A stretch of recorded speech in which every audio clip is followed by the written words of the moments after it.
tous. Alors on a eu un beau rappel des 2 premiers chapitres de la Genèse tout à l'heure. On arrive maintenant du coup avec en tête ce que nous dit la parole de Dieu au tout début du livre de la Genèse. Et puis on va tout naturellement du coup arriver maintenant au chapitre 3 de la Genèse. On avait la situation initiale de la création du monde, du récit de l'histoire de l'humanité. Et nous arrivons maintenant au moment, vous savez, dans les récits où il y a l'élément perturbateur, le grain de sable qui arrive et qui va changer tout ce qui a été fait jusqu'à présent. Nous étions dans un monde parfait, dans le paradis sur terre. Tout était beau, tout était bon, comme cela nous a été rappelé. Et j'aimerais qu'on reprenne ensemble juste au chapitre 2, les versets 15 à 17. Alors, si vous avez une Bible, vous pouvez la prendre, on va lire quelques passages ensemble. Si vous n'en avez pas, il y en a dans l'entrée, n'hésitez pas à aller en chercher une. Et puis comme ça, on va pouvoir suivre ensemble, du coup, la parole de Dieu. Donc, reprenons chapitre 2, versets 15 à 17. L'Éternel Dieu prit l'homme et le plaça dans le jardin d'Éden pour le cultiver et pour le garder. L'Éternel Dieu donna ce commandement à l'homme: tu pourras manger de tous les arbres du jardin, mais tu ne mangeras pas de l'arbre de la connaissance du bien et du mal, car le jour où tu en mangeras, tu mourras. Au milieu de cette merveilleuse création, de ce jardin, de ce paradis sur terre, paradis terrestre, Dieu a fixé des limites à la jouissance du jardin dans lequel l'homme et la femme sont placés. Alors quand on lit ça, on pourrait se dire, est-ce que ce ne serait pas un peu sadique de la part de Dieu de dire, tu manges tout ce que tu veux, sauf l'arbre qui en plus est où? En plein milieu. Imaginons qu'on fasse ça avec des enfants ou même pour nous les adultes. Imaginez, vous êtes dans un restaurant, buffet à volonté, vous pouvez manger de tout, sauf ce qu'il y a au milieu de ce buffet. Forcément, à ce moment-là, on ne peut pas s'empêcher de regarder et de se dire, ça a l'air pas mal quand même. Est-ce que c'est une manière pour Dieu de montrer, de préparer l'homme et la femme à des difficultés? Est-ce qu'il veut les voir arriver droit à l'échec? Non, évidemment que non. Parce que justement, Dieu a donné la possibilité de jouir de l'ensemble du jardin, qui était excellent. Parce que l'homme et la femme ont cette responsabilité de travailler pour pouvoir se délecter de tous les fruits que Dieu leur offre. Ce n'est pas un geste de sadisme de la part de Dieu. En fait, ce que Dieu veut faire ici, c'est qu'il veut leur donner le choix.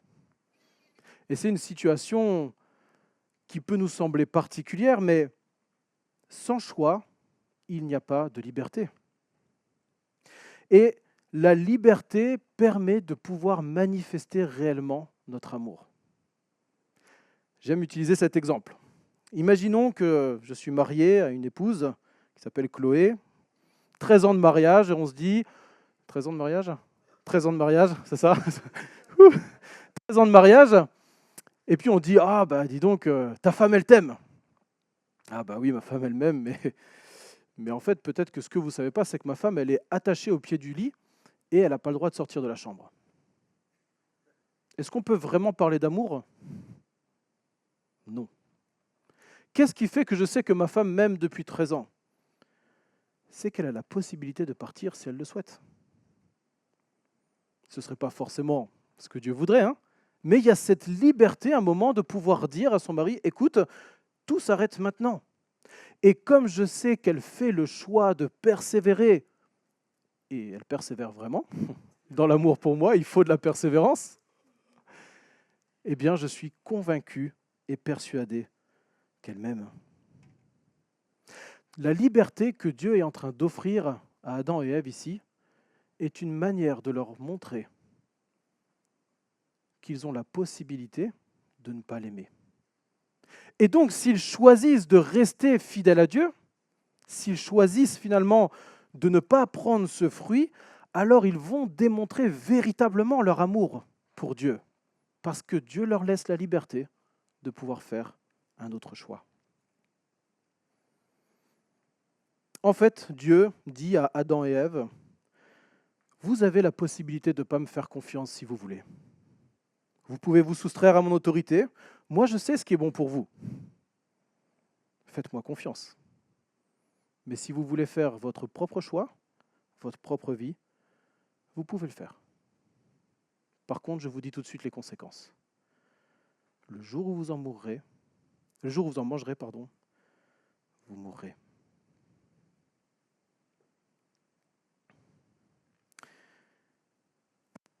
On n'est pas en train de parler ici d'une petite désobéissance. On n'est pas en train de parler d'un enfant qui prendrait un bonbon discrètement et puis qu'il le mange comme ça et puis on lui dit « c'est toi qui as mangé le bonbon ». Non, c'est pas moi avec le papier dans la main. C'est pas ça. On n'est pas en train de parler d'une petite bêtise. La question de fond qui est ici, c'est une question d'autorité. Qui est-ce qui gouverne ta vie ? Qui a l'autorité dans ta vie ? Est-ce que tu veux que Dieu ait l'autorité et gouverne ta vie parce que tu sais qu'il connaît ce qui est bon pour toi ? Ou bien est-ce que tu veux faire tes propres choix et te dire non, je vais faire ce que je veux gouverner ma propre vie parce que je crois que je sais mieux que Dieu ce qui est bon pour moi. Et on a là la définition même du péché. Croire que l'on sait mieux que Dieu ce qui est bon pour nous. Croire que l'on sait mieux que Dieu ce qui est bon pour nous. Dieu dira à l'homme, je sais ce qui est bon pour vous, faites-moi confiance. Faites-moi confiance, aimez-moi à tel point qu'à aucun moment vous serez attiré par autre chose que ce que je vous dis. Et si vous voulez ne plus m'aimer, si vous voulez croire que vous savez mieux que moi ce qui est bon pour vous, ok, allez-y. Mais vous connaissez la conséquence qui est la mort. Voilà le cadre dans lequel Adam et Ève sont maintenant au milieu du jardin. Et puis, chapitre 3, verset 1, un nouveau personnage, un nouveau protagoniste arrive, le serpent. Et je vais lire les versets 1 à 5. Le serpent était le plus rusé de tous les animaux des champs que l'Éternel Dieu avait fait. Il dit à la femme, « Dieu a-t-il réellement dit, vous ne mangerez pas de tous les arbres du jardin ?» La femme dit au serpent, « Nous mangeons des fruits des arbres du jardin. Mais quant aux fruits de l'arbre qui est au milieu du jardin, Dieu a dit, vous n'en mangerez pas et vous n'y toucherez pas, sinon vous mourrez. » Alors le serpent dit à la femme, « Vous ne mourrez pas du tout. Mais Dieu sait que le jour où vous en mangerez, vos yeux s'ouvriront et que vous serez comme des dieux qui connaissent le bien et le mal. » Qu'est-ce qui se passe ici ? On a donc ce nouveau personnage, le serpent, qui arrive. Alors quand on lit juste le texte comme ça, on ne sait pas trop qui il est, ce serpent, qu'est-ce qui se passe, qu'est-ce qu'il vient faire là. Et la Bible reste en fait assez silencieuse là-dessus. On sait que le serpent est Satan. Est-ce qu'il est Satan incarné en tant que serpent ? Est-ce qu'il est un symbole de Satan ? Le texte nous laisse la possibilité des deux. Mais on sait, dans d'autres textes, comme dans Apocalypse chapitre 12, que le serpent, le dragon, est une manière de parler de Satan. Et on voit ici toutes les caractéristiques de Satan. On va regarder un petit peu quelles sont ces caractéristiques. Premièrement, verset 1, il était le plus rusé de tous les animaux des champs que l'Éternel avait fait. Premièrement, la première chose qu'on voit ici, et c'est très important de s'en rappeler, il a été créé par Dieu. Ce n'est pas un anti-Dieu ou un autre Dieu qui aurait une force plus ou moins égale à Dieu et qui essaierait de faire, vous savez, une sorte de comparaison de forces. On a les forces du bien, les forces du mal, et puis il y a un grand combat cosmique entre les deux. Ce n'est pas du tout ça dont il est question ici. Satan est une créature de Dieu qui lui est donc soumise, comme tout le reste de sa création. Il n'a jamais été au-dessus de Dieu. La Bible présente Dieu comme étant souverain sur le monde visible, tout comme sur le monde invisible. Et Satan est une créature de Dieu, rebelle, qui est réduit finalement à l'état d'instrument de Dieu. Son action est complètement et totalement soumise à la permission de Dieu. C'est important de se le rappeler. Quand peut-être parfois on a l'impression dans notre vie chrétienne que Satan, que le péché est tellement fort, tellement puissant, qu'on pourrait le mettre involontairement peut-être au-dessus de la toute-puissance de Dieu. Mais ce n'est pas ce que la Bible nous enseigne. C'est un être qui est rusé. Et un commentateur fait remarquer que le terme rusé est le même terme qui peut être traduit par prudent. Prudent, on a quelque chose de positif. Rusé, on a quelque chose de peut-être un petit peu plus négatif. Ce qu'on voit ici, c'est qu'il est doué d'une intelligence toute particulière. Et cette intelligence s'est pervertie en vice. Et vous le savez, quand l'intelligence est mise au service du mal, alors là, c'est pire que tout. Donc on a un être créé par Dieu, soumis à Dieu, qui a une intelligence vicieuse et qui va utiliser cette intelligence vicieuse pour aller contre Dieu. Évidemment, il ne peut pas rivaliser avec Dieu. Qu'est-ce qu'il choisit de faire? D'aller vers les autres créatures de Dieu. Et on voit ici toute la technique de Satan pour tenter Ève. Il commence par poser la question, Dieu a-t-il réellement dit? C'est malin. Dieu a-t-il réellement dit? Qu'est-ce qu'il fait en faisant ça? Il est tout simplement en train de placer une petite graine de doute dans le cœur de Ève. Il joue avec le scepticisme. Est-ce que tu peux vraiment croire que Dieu a dit ça? Et c'est une question qui est à la fois troublante pour Ève et aussi peut-être un petit peu flatteuse, parce que c'est une question qui insinue qu'elle pourrait avoir la capacité, le droit de juger ce que Dieu a dit. Quelque part, là, Satan essaye de toucher déjà l'orgueil chez Ève.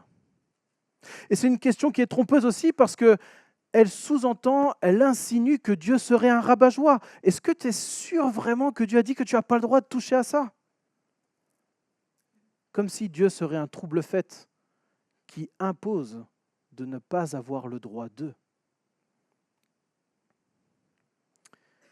La réponse de la femme, de Ève à ce moment-là, elle est bonne, elle est claire, elle est lucide.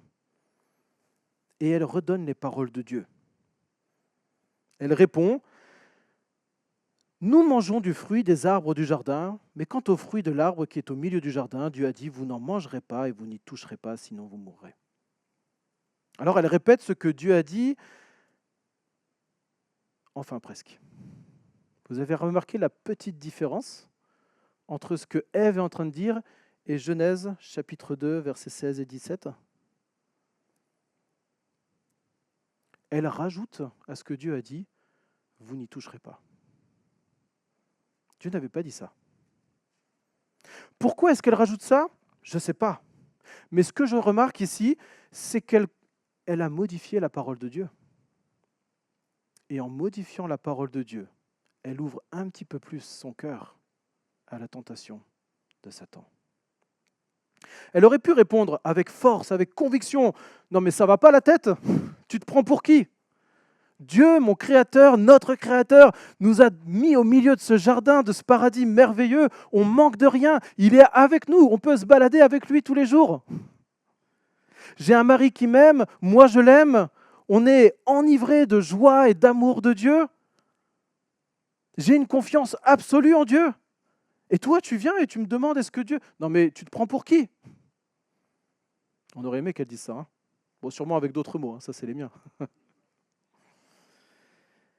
Mais non, malheureusement, elle caresse déjà l'idée que Dieu pourrait être un rabat-joie, qu'il pourrait la priver de liberté. Et le péché commence à naître dans son cœur. La réponse du serpent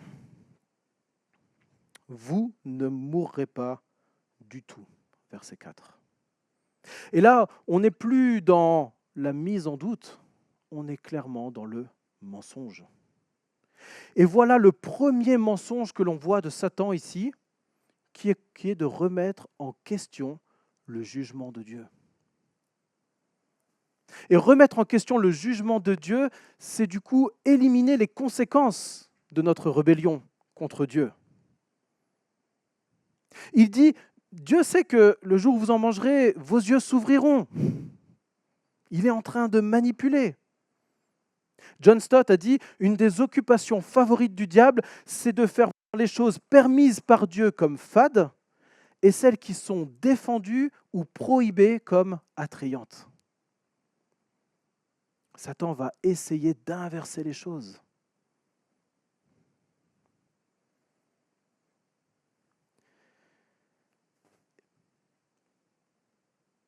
Et quand l'homme, la femme prendront le fruit, parce qu'ils prendront le fruit, vous l'avez compris, c'est vrai que quelque part ils connaîtront le bien et le mal, comme Dieu le connaît. Mais ce que le serpent ne dit pas ici, c'est qu'ils deviendront esclaves du mal et du péché. Ça n'a rien à voir avec l'omniscience de Dieu qui connaît toutes choses. C'est un petit peu comme si on comparait avec un médecin et vous avez un médecin qui peut connaître de manière théorique, par son savoir, ses études, son travail, il peut connaître une maladie. Le malade, lui, est soumis à cette maladie. Dieu connaît le mal, mais il n'est pas soumis au mal. Il n'est pas sujet au mal. Alors que nous sommes soumis au mal et esclaves du mal à cause du péché. Alors il leur dit, vous serez comme des dieux. Et là, on peut imaginer dans la tête de Ève ce qui se passerait dans la tête de nous tous. Être Dieu, ah, waouh, waouh, regardez, waouh, tout ce qu'il a fait. C'est pas mal, hein, c'est pas mal comme job. Ça me plaît bien, je vais postuler. L'orgueil commence à naître. Je voudrais être comme Dieu, indépendant de Dieu. C'est une manière tout simplement d'éjecter Dieu de sa vie et même d'en faire un rival. Et je veux devenir Dieu à la place de Dieu. Calife à la place du calife. Alors la femme, se laissant totalement séduire, prend le fruit et le mange. Verset 6. La femme vit que l'arbre était bon à manger, agréable à la vue et propre à donner du discernement. Elle prit de son fruit et en mangea. Elle en donna aussi à son mari qui était avec elle, et il en mangea. C'est un acte simple, mais tellement difficile à annuler. Il faudra un jour, comme le dit Don Carson, il faudra un jour que Dieu lui-même vienne sur terre pour annuler ce geste à l'apparence anodine. Dieu devra goûter à la pauvreté et à la mort avant que « prenez et mangez » ne deviennent des verbes apportant le salut. Elle prend du fruit, elle en mange et elle en donne à Adam, qui semble avoir été présent depuis le début et qui n'a rien dit, qui n'a pas protégé son épouse. Nous avons là le premier exemple du leader mou de l'humanité. Il est tout autant coupable que son épouse. Et la stratégie de Satan a parfaitement fonctionné. Mise en doute de la parole de Dieu, mensonge, manipulation, orgueil. Et vous savez quoi? Cette stratégie de Satan, c'est toujours la même. Jean, plus tard, dans son évangile, dans son épître, il parlera de la convoitise de la chair, l'orgueil des yeux et le troisième, je ne l'ai plus, je vais le reprendre tout de suite. Désolé.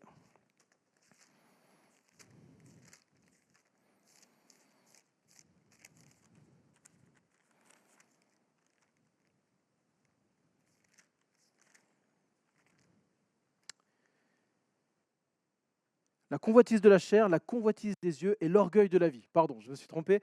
La convoitise de la chair, la convoitise des yeux, l'orgueil de la vie. Chapitre 1, verset 16. Voilà tout ce qui est dans le monde. Et ça ne vient pas du Père, mais ça vient de Satan. C'est ce qu'il nous dit dans son épître. Donc la stratégie de Satan n'a pas changé et on peut même aller voir comment il a tenté Jésus-Christ et retrouver les mêmes éléments. Et ce qui est intéressant pour nous, c'est qu'on est préparé parce qu'on sait exactement comment Satan va fonctionner avec nous.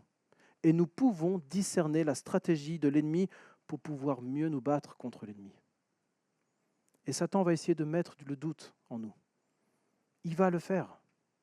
Et parfois, on va douter de la bonté de Dieu, on va douter de la souveraineté de Dieu, on va douter de la parole de Dieu, on va douter de l'amour de Dieu pour nous, on va douter de la véracité de Dieu. Et finalement, est-ce que tout ça, ce n'est pas des grosses bêtises quand même ? Il y a parfois des mensonges qui vont nous arriver et on aura bien envie de les croire. Peut-être parfois qu'on sera manipulé dans notre cœur à vouloir tordre et changer le sens des choses dans la Bible pour que ça nous plaise. Et que finalement, ça fasse du bien à notre orgueil. À ce moment-là, le péché naît dans notre cœur.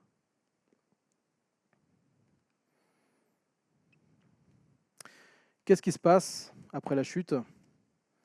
On va lire ensemble le reste du chapitre 3. À partir du verset 7 jusqu'à la fin du chapitre 24, un passage assez long, mais tellement riche. Genèse chapitre 3, verset 7 jusqu'à la fin. Les yeux de tous deux s'ouvrirent et ils prirent conscience du fait qu'ils étaient nus. Ils se firent des ceintures avec des feuilles de figuier cousues ensemble. Alors ils entendirent la voix de l'Éternel Dieu qui parcourait le jardin avec la brise du soir. L'homme et sa femme allèrent se cacher devant l'Éternel Dieu parmi les arbres du jardin. L'Éternel Dieu appela l'homme et lui dit : « Où es-tu ? » Il répondit : « J'ai demandé ta voix dans le jardin et j'ai eu peur parce que je suis nu. Je me suis donc caché. » L'Éternel Dieu dit : « Qui t'a appris que tu étais nu ? Est-ce que tu as mangé de l'arbre dont je t'avais défendu de manger ? » L'homme répondit : « C'est la femme que tu as mise auprès de moi qui m'a donné de l'arbre, et j'en ai mangé. » Alors l'Éternel Dieu dit à la femme : « Pourquoi as-tu fait cela ? » La femme répondit : « Le serpent m'a induite en erreur, et j'en ai mangé. » L'Éternel Dieu dit au serpent : « Puisque tu as fait cela, tu seras maudit entre tout le bétail et tous les animaux de la campagne. Tu marcheras sur ton ventre et tu mangeras de la poussière tous les jours de ta vie.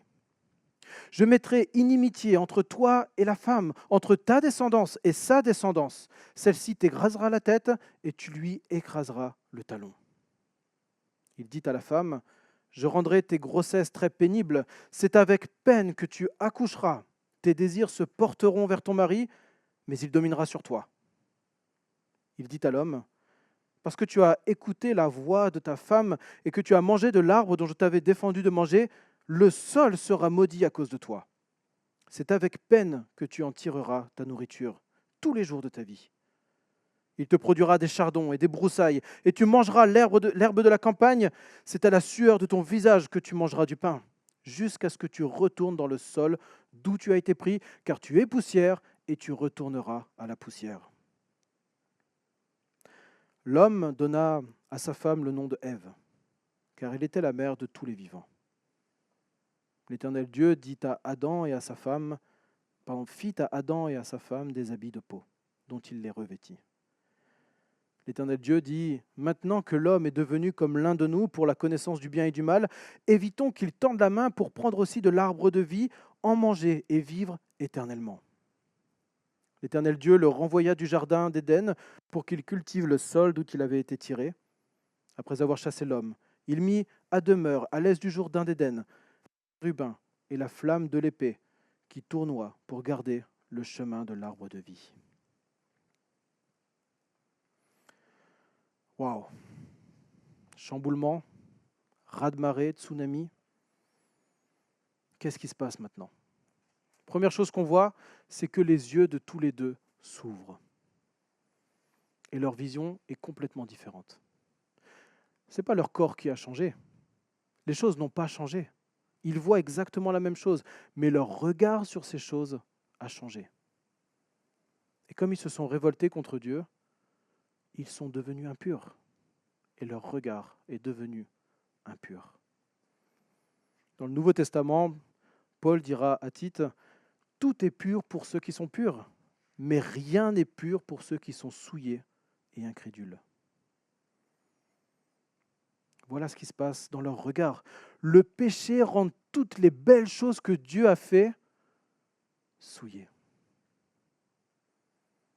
Et ils ont honte de leur nudité. Cette liberté qu'ils avaient avant n'existe plus vraiment. Ils ont perdu cette simplicité, cette intimité, cette beauté de leur relation, et ils essayent de trouver des solutions qui sont tellement ridicules. Se cacher avec des feuilles de figuier. On voit ici l'apparition de l'hypocrisie, du règne du paraître, même dans le couple, là où il devrait y avoir le plus d'intimité, là où l'amour devrait régner par excellence, même là, l'hypocrisie et le paraître commencent à arriver. Et ils ont peur, au verset 10. Ils vont fuir Dieu quand ils entendent Dieu arriver. La communion est complètement brisée entre le Créateur et la créature. Ce qui était parfait, saint, est maintenant souillé. Après avoir découvert la honte, ils découvrent maintenant la peur face à Dieu. Eux qui n'avaient connu que l'amour jusqu'à présent. Vous imaginez le séisme ? Ces nouvelles émotions qui émergent en eux et ils ne savent pas quoi faire avec. Au verset 12, ils deviennent égoïstes.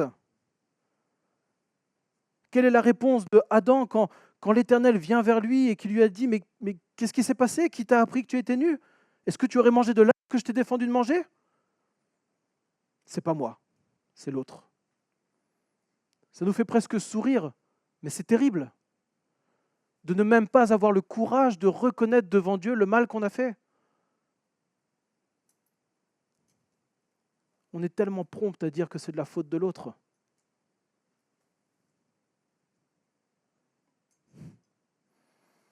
La femme, elle, s'auto-justifie en disant que ce n'est pas ma faute, c'est celle du serpent. Elle fait exactement la même chose que son mari. Comme si notre auto-justification pouvait nous sauver de ce qu'on a fait. Mais au contraire, notre seul espoir pour être réconcilié avec Dieu, c'est que lui nous justifie, c'est que lui nous déclare innocents. Ce n'est pas que nous puissions trouver des excuses pour dire que ce n'est pas de notre faute. En fait, vouloir trouver des excuses, c'est ni plus ni moins que de l'idolâtrie. C'est penser en fait qu'on aurait les moyens nous-mêmes de s'auto-déclarer juste, de se sauver soi-même. On se prend pour Dieu. Et chacun veut dominer l'autre négativement. Le désir de dominer de la femme sur l'homme, le désir de l'homme de dominer sur sa femme. On ne parle pas là ici, peut-être comme certains peuvent le comprendre, que ce serait un désir sexuel de la femme sur son mari et lui va dominer sur elle. Non, ce n'est pas ça du tout. C'est le désir de dominer chacun sur l'autre. On veut prendre la place de l'autre. Il n'y a plus rien de bon même dans le couple.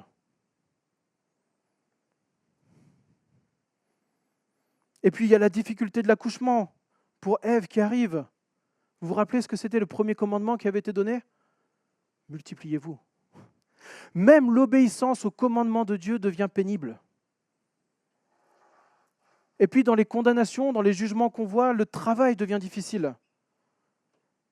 Le sol, la création elle-même est touchée par le péché.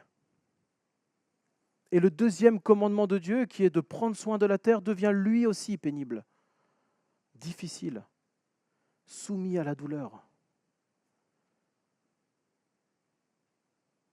Et au verset 23 et 24, à la fin, c'est l'apothéose. Ils sont chassés de la présence de Dieu, chassés du jardin. La mort apparaît.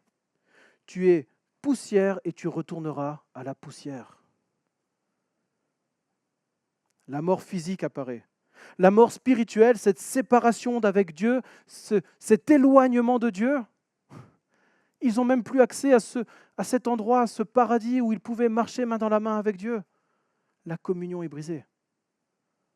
Et ils ne peuvent pas y revenir comme ils veulent.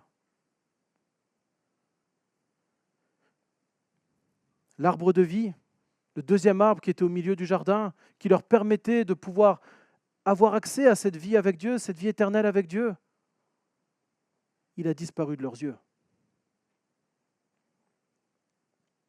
La situation est terrible. Et elle semble désespérée. Et la Bible nous dit que cette situation terrible et désespérante pour Adam, pour Ève, c'est exactement la même chose pour nous. Elle a des répercussions sur l'ensemble de l'humanité. Et Paul dira, Romains chapitre 5, « C'est pourquoi, de même que par un seul homme, le péché est entré dans le monde, et par le péché la mort, et qu'ainsi la mort est passée sur tous les hommes, parce que tous ont péché. » Par un seul homme, le péché est entré dans le monde, et par un seul homme, nous sommes, nous tous ici, et tous les êtres humains de toute l'histoire de l'humanité, marqués par le péché et toutes ses conséquences terribles. Pas une personne ne peut dire qu'il n'est pas marqué, touché par le péché et ses conséquences. Toute l'humanité a hérité de cette révolte contre Dieu. Et si on est honnête, chacun d'entre nous, on peut dire que dans notre cœur, déjà peut-être ce matin, hier et probablement ce midi, il y aura des mouvements de révolte contre Dieu dans nos cœurs.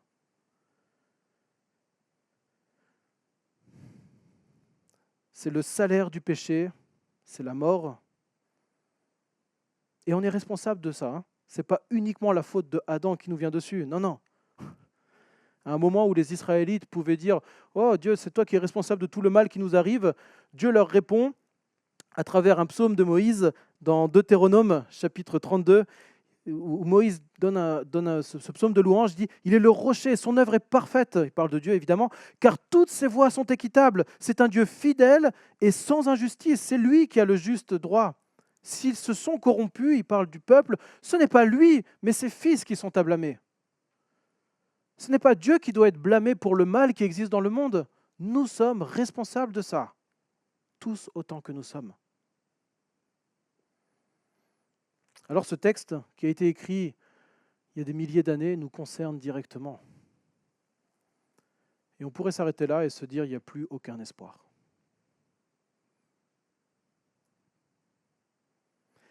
Mais ça ne ressemble pas à Dieu. Parce que Dieu est un Dieu d'espoir. Et il y a dans ce texte des perles merveilleuses, des bijoux extraordinaires qui brillent comme ça et qui nous donnent un espoir de pouvoir régler une fois pour toutes le péché. Cette première perle, ce premier diamant précieux qui est là, c'est le fait que Dieu vienne chercher l'homme, bien qu'il ait envie de le fuir. Et il va poser 4 questions à l'homme et à la femme. Première question, où es-tu ? Où es-tu ? Deuxième question, qui t'a appris que tu étais nu ? Troisième question, est-ce que tu as mangé du fruit de l'arbre ? Et la quatrième question à la femme, pourquoi as-tu fait ça ? Et à travers ces questions, évidemment, ce n'est pas que Dieu ne sait pas et qu'il est perdu et qu'il se demande ce qui s'est passé. Mais il est en train de montrer à Adam et à Ève qu'il est encore présent et qu'il va venir vers eux. À ce moment-là, Dieu aurait pu tout détruire. Il aurait eu raison de le faire et ça aurait été juste. Mais il choisit dans sa grâce de tendre la main vers sa créature pécheresse, pour que l'homme et la femme puissent reconnaître leur tort et demander pardon.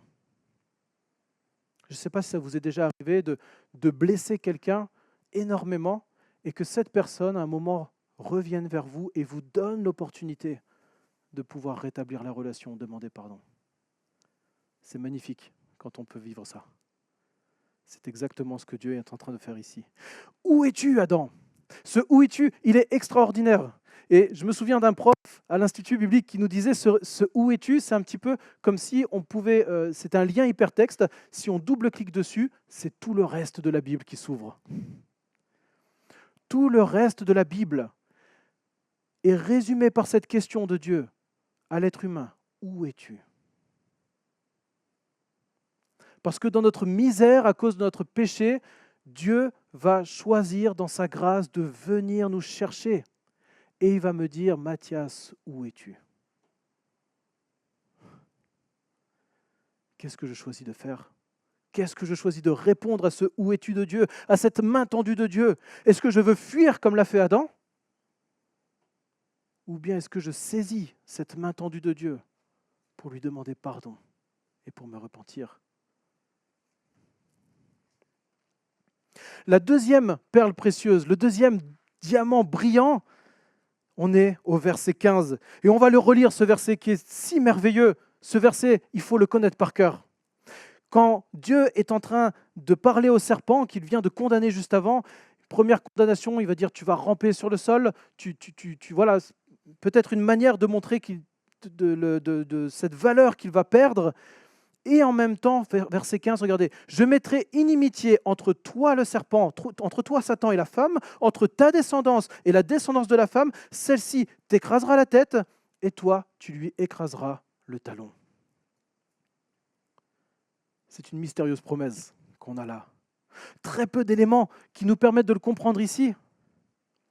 Mais Dieu est en train de dire à Satan qu'un jour, dans la descendance de la femme, quelqu'un va venir et va écraser Satan. Il le blessera, il le mordra, mais c'est lui qui aura la victoire sur Satan et sur le mal. Vous savez de qui il s'agit, hein? Jésus-Christ, le Messie, qui devait être un homme pleinement humain pour faire partie de la descendance de la femme, pour écraser Satan, le mal et ses conséquences. On a ici la première mention du salut en Jésus-Christ dans ce texte. Quelle merveilleuse promesse.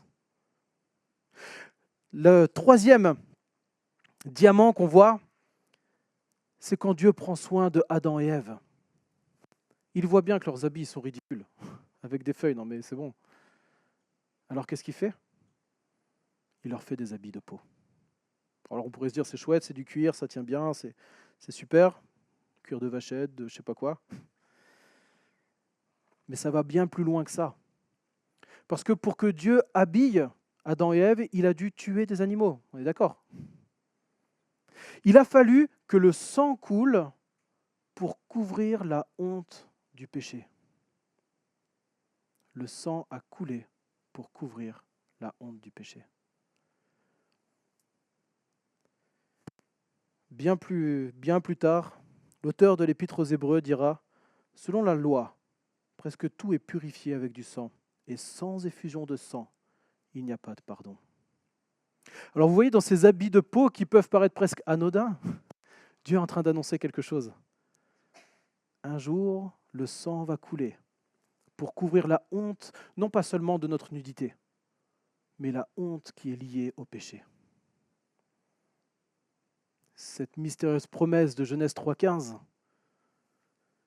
Dans la descendance de la femme, le Messie va venir, son sang va couler pour que nous puissions couvrir la honte de notre péché, pour que nous n'ayons plus peur de Dieu, pour que nous puissions vivre de nouveau avec Dieu et que nous puissions répondre positivement à ce « Où es-tu » de Dieu.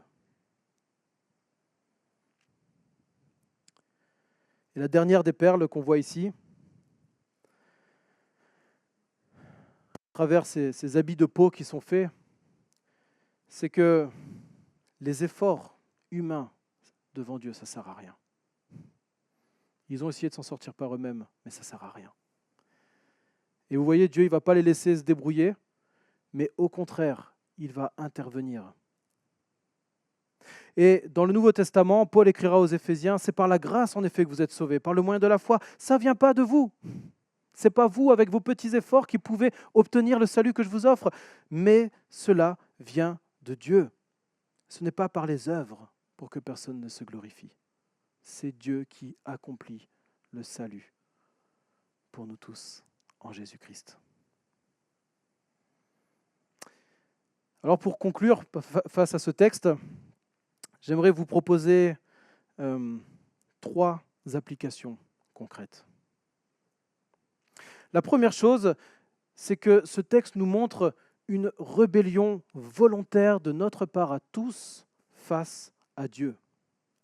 Et toutes les théories que l'on peut entendre, le darwinisme, l'évolutionnisme, n'apportent aucune réponse à l'origine du mal et à comment gérer le mal. Mais la Bible nous offre une réponse.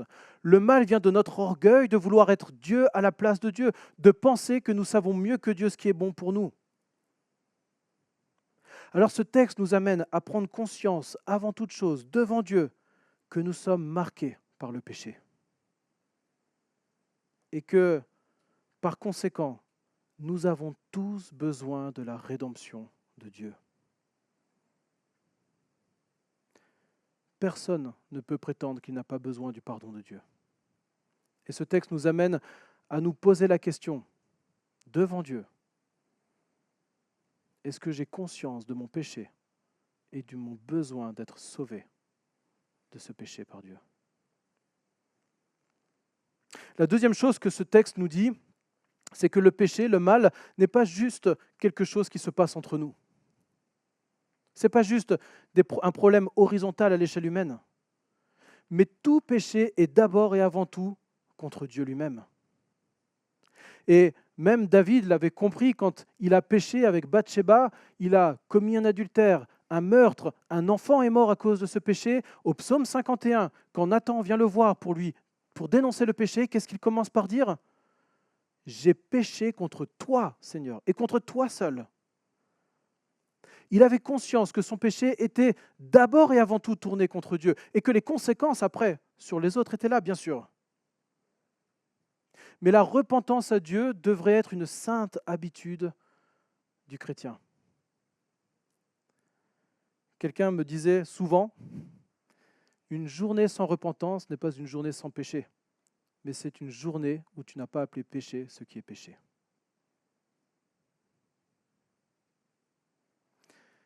Repentons-nous du mal que nous faisons, d'abord à Dieu, et ensuite devant les autres, si c'est nécessaire. Ce texte nous montre aussi, et c'est la troisième et dernière application, ce dont nous avons le plus besoin. Quand on est malade, on a besoin d'un médecin. Quand on veut performer dans un sport, dans une discipline, on a besoin d'un coach. Quand on veut devenir spécialiste quelque part, on a besoin d'un prof. Eh bien, s'il y a un Dieu qui se tient devant nous et qui nous condamne à mort à cause de notre rébellion volontaire et consciente, notre besoin le plus grand et le plus sérieux, c'est d'être réconciliés avec ce Dieu. Nous avons donc besoin d'un sauveur. Nous avons besoin d'un sauveur. Et cet espoir du sauveur, il arrive quand on est, Genèse 3, 15, à ce moment-là, il va arriver. Aujourd'hui, nous pouvons regarder en arrière et voir la croix. Le Sauveur est là. Jésus-Christ est venu sur terre. Il a tellement aimé le monde, il m'a tellement aimé, moi et vous aussi, qu'il a envoyé son Fils unique. Dieu a envoyé son Fils unique pour que tous les descendants de la femme, toute l'humanité, puissent trouver le salut en Jésus-Christ. Et qu'ils ne périssent pas, et qu'ils ne soient pas éternellement éloignés de Dieu. Alors, que ce texte de ce matin nous pousse à aller dans les bras de notre Sauveur, cette source d'espérance et d'espoir sans fin face au péché. Amen.